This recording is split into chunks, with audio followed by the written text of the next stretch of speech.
महर्षि अत्रि की मार्मिक कथा। अत्रि ये ब्रह्मा के मानस पुत्र और प्रजापति हैं। ये दक्षिण दिशा में रहते हैं। इनकी पत्नी अनसुया भगवद्वतार भगवान कपिल की भगिनी तथा कर्दम प्रजापति की पत्नी देवहूति गर्भ से पैदा हुई हैं।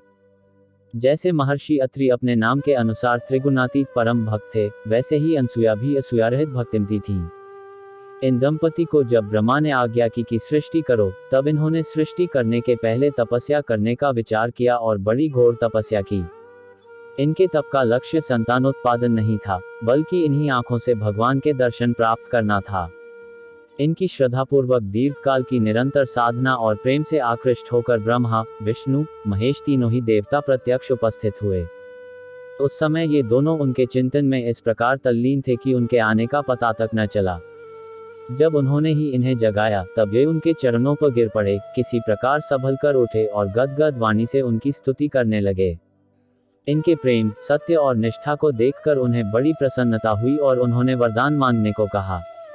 इन दंपति के मन में अब संसारी सुख की इच्छा तो थी ही नहीं, परंतु ब्रह्मा की आज्ञा थी सृष्टि करने की और वे इस समय सामने ही उपस्थित थे। तब इन्होंने और कोई दूसरा वरदान न मांगकर उन्हीं तीनों को पुत्र रूप में मांगा और भक्तिपरवश भगवान ने इनकी प्रार्थना स्वीकार करके एवमस्तु कह दिया।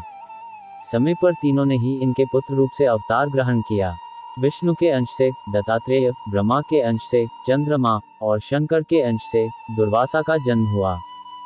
जिनकी चरण धूल के लिए बड़े बड़े योगी और ज्ञानी तरसते रहते हैं, वे ही भगवान अत्रि के आश्रम में बालक बनकर खेलने लगे और दोनों दंपति उनके दर्शन और वात्सल्य स्नेह के द्वारा अपना जीवन सफल करने लगे।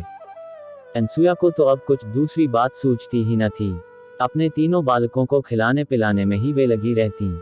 इन्हीं के पातिव्रत्य, सतीत्व और भक्ति से प्रसन्न होकर वनागमन के समय स्वयं भगवान श्री राघवेंद्र श्री सीता जी और लक्ष्मण जी के साथ इनके आश्रम पर पधारे और इन्हें जगत जननी मां सीता को उपदेश करने का गौरव प्रदान किया।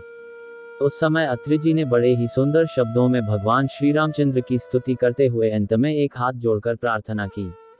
धन्यवाद।